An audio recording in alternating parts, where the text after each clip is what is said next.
आपको सीधा इस समय गुवाहाटी लिए चलते हैं। हेमंता बिस्व शर्मा का संबोधन मंच से चल रहा है। आप उज्जीवित करने का काम करेगा।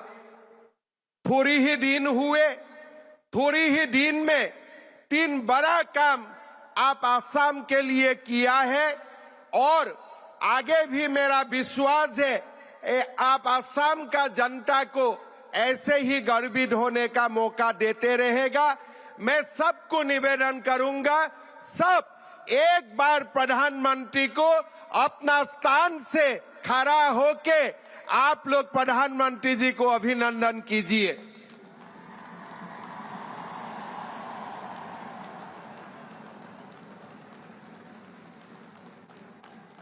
प्रधानमंत्री जी को आप लोग दोबारा एक बार अभिनंदन कीजिए पूरा हाथ ताली से।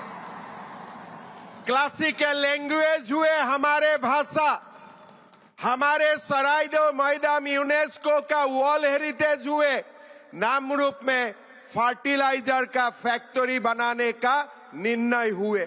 प्रधानमंत्री जी, मैं आपको हमारे कृतज्ञ असम वासियों का ओर से बहुत बहुत धन्यवाद और अभिनंदन करना चाहूंगा। অসমৰ জাতীয় জীৱনৰ ইতিহাসত আজি এক অমিত উজ্জ্বল দিন। প্ৰায় 200 বছৰ পূৰ্বে জীৱিকাৰ তাগিদাত বিহাৰ, বংগ, উৰিষ্যা, মধ্যপ্ৰদেশ, অন্ধ্ৰপ্ৰদেশকে ধৰি দেশৰ বিভিন্ন প্ৰান্তৰ পৰা এছাম উদ্যমী কৰ্মঠ ভাৰতীয়ৰ পবিত্ৰ অসম ভূমিলৈ আগমন হৈছিল। এইসকল লোকে অসমলৈ আহি অসমকে নিজৰ মাতৃভূমি হিচাপে গ্ৰহণ কৰি সময়ৰ সোঁতত হাড়ে হিমজুৱে অসমীয়া হৈ পৰিল। অসমৰ চাহ উদ্যোগৰ প্ৰসাৰত তেওঁলোকে মূল ভূমিকা লৈ 200 বছৰ আগতেই অসমত ঔদ্যোগিকৰণৰ এক বিশাল ভেটি নিৰ্মাণ কৰিলে।